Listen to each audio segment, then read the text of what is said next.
ഒരു അമ്മയൊട്ടകവും ഒരു കുഞ്ഞൊട്ടകവും മൃഗശാലയിൽ വിശ്രമിക്കുകയാണ്. അപ്പോൾ കുഞ്ഞൊട്ടകം ചോദിച്ചു, ഒട്ടകങ്ങൾക്ക് അമ്മ എന്തിനാണ് നമ്മുടെ മുതുകത്ത് ഈ മുഴകൾ?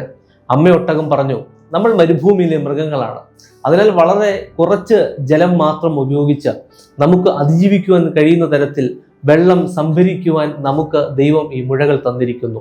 കുഞ്ഞൊട്ടകം ഒരു നിമിഷം ചിന്തിച്ചു, എന്നിട്ട് പറഞ്ഞു, ശരി, എന്തുകൊണ്ടാണ് അമ്മേ നമ്മുടെ കാലുകൾ നീളമുള്ളതും കാലുകൾ വൃത്താകൃതിയിലുള്ളതും?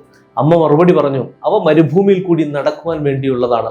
കുറച്ചു നേരത്തെ ആലോചനയ്ക്ക് ശേഷം കുഞ്ഞൊട്ടകം വീണ്ടും ചോദിച്ചു, എന്തുകൊണ്ടാണ് അമ്മേ നമ്മുടെ കൺപീലികൾ നീളമുള്ളത്? ചിലപ്പോൾ അവ നമുക്ക് തടസ്സമാകില്ലേ? അമ്മ പറഞ്ഞ മറുപടി, ആ നീണ്ട കട്ടിയുള്ള കൺപീലികൾ മരുഭൂമിയിൽ കാറ്റ് വീശുമ്പോൾ ആഞ്ഞടിക്കുന്ന മണലിൽ നിന്ന് നമ്മുടെ കണ്ണുകളെ സംരക്ഷിക്കുന്നു. കുഞ്ഞൊട്ടകം കുറച്ചു നേരത്തെ ആലോചനയ്ക്ക് ശേഷം പറഞ്ഞു, ഇപ്പോൾ എനിക്ക് മനസ്സിലായി. നമ്മൾ മരുഭൂമിയിലായിരിക്കുമ്പോൾ മുഴകൾ വെള്ളം സംഭരിക്കുവാനും കാലുകൾ മരുഭൂമിയിലൂടെ നടക്കുവാനും വേണ്ടിയുള്ളതാണ്. അതുപോലെ കൺപീലികൾ മണലിൽ നിന്നും നമ്മുടെ കണ്ണുകളെ സംരക്ഷിക്കുന്നു. അപ്പോൾ പിന്നെ മൃഗശാലയിലായിരിക്കുന്ന നമുക്ക് എന്തിനാണ് അമ്മേ ഇവയൊക്കെ? അമ്മ പറഞ്ഞ മറുപടി ഇങ്ങനെയാണ്, കുഞ്ഞെ, ശരിയായ സമയത്ത് ശരിയായ സ്ഥലത്ത് എത്തുകയും ഉപയോഗിക്കുകയും ചെയ്താൽ മാത്രമേ നമ്മുടെ കഴിവുകൾ ഉപയോഗപ്രദമാകൂ, അല്ലെങ്കിൽ അവ പാഴായി പോകും.